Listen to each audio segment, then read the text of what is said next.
ಒಂದು ಗೊರವನಹಳ್ಳಿ ಸುಕ್ಷೇತ್ರಕ್ಕೆ ಬಂದಿದ್ದೀವಿ. ಅಮಾವಾಸ್ಯೆ ಪ್ರಯುಕ್ತ ಬರಬೇಕು ಅಂತ ಅನಿಸುತ್ತು. ತಾಯಿ ಕರ್ಸ್ಕೋಬೇಕು ಅಂತ ಭಾಳ ವರ್ಷದಿಂದ ಕಾಯ್ತಾ ಇದ್ದೀವಿ. ಇವತ್ತು ತಾಯಿ ಆಶೀರ್ವಾದ ಬಿಡೋಕ್ಕೆ ಬಂದಿದ್ದೀವಿ. ನೋಡಿ, ಹಣ್ಣು ಕಾಯಿ ಎಲ್ಲ ಸಿಗುತ್ತೆ, ಹೂನಾರ ಸಿಗುತ್ತೆ, ಎಲ್ಲ ಸಿಗುತ್ತವೆ. ಅದೃಷ್ಟ ಏನಂದರೆ ಇವತ್ತು ರಶ್ ಬಹಳ ಕಡಿಮೆ ಇದೆ. ಬಹಳ ರಶ್ ಇರುತ್ತೆ ಈ ಅಮ್ಮನ ಸನ್ನಿಧಾನ. ಏನೋ ಇವತ್ತು ಬಹಳ ರಶ್ ಕಡಿಮೆ ಇದೆ.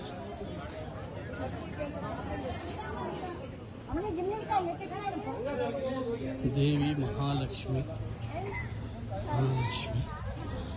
ಗೊರವನಹಳ್ಳಿಗೆ ಬಂದಿದ್ದೀವಿ.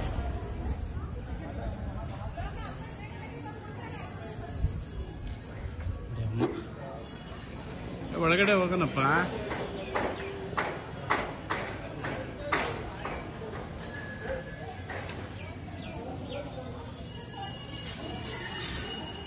ಇರು ಬರಲಿ. ಅವರು ಕೈ ಕಾಲು ಮುಖಾನು ತೊಳಿಬೇಕಾ?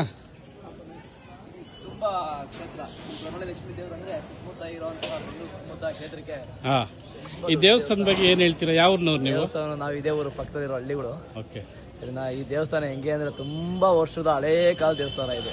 ಗೊರವನಹಳ್ಳಿ ಲಕ್ಷ್ಮೀ ಅಮ್ಮನ ಪವಾಡ ಯಾವ ತರ ಇದೆ? ಲಕ್ಷ್ಮೀನ ಅಮ್ಮನವರ ಪವಾಡ ಹೆಂಗೆ ಅಂದ್ರೆ ಇಲ್ಲಿ ಬರುವಂತ ಎಂತ ಸಣ್ಣ ವ್ಯಕ್ತಿನಿ ಒಂದು ದೊಡ್ಡ ವ್ಯಕ್ತಿ ಆಗೋಯ್ತಾನೆ. ಅವ್ರ ಅಮ್ಮನ ಆಶೀರ್ವಾದ ಇದ್ರೆ ಸಾಕು, ಏನ್ ಬೇಕಾದ್ರೂ ಆಗ್ತಾನೆ. ಅಮ್ಮನ ಆಶೀರ್ವಾದ ಬಿದ್ದು ಪೂಜೆ ಮಾಡ್ಕೊಂಡು ಹೋಗಪ್ಪ, ಒಳ್ಳೇದಾಗುತ್ತೆ. ನಮಸ್ಕಾರ. ನೋಡಿ, ಒಳಗಡೆ ಹೋಗ್ತಾ ಇದ್ದೀವಿ. ಬನ್ನಿ, ಅಮ್ಮನ ದರ್ಶನ ಮಾಡೋಣ. ಇಷ್ಟೊತ್ತು ಮಾತಾಡಿದ್ದು ಭಕ್ತರು. ಅವರು ರಂಗಣ್ಣ ಅಂತ ಅವ್ರ ಹೆಸರು. ಅಮ್ಮನ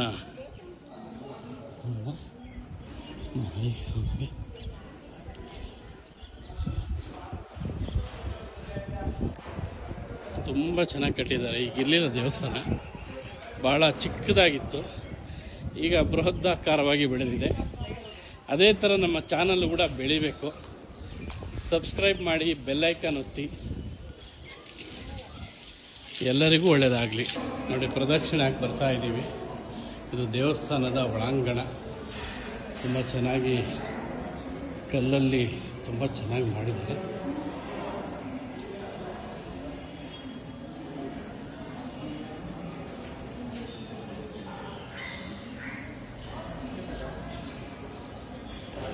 ಶೀಶೆ ಗಿಡ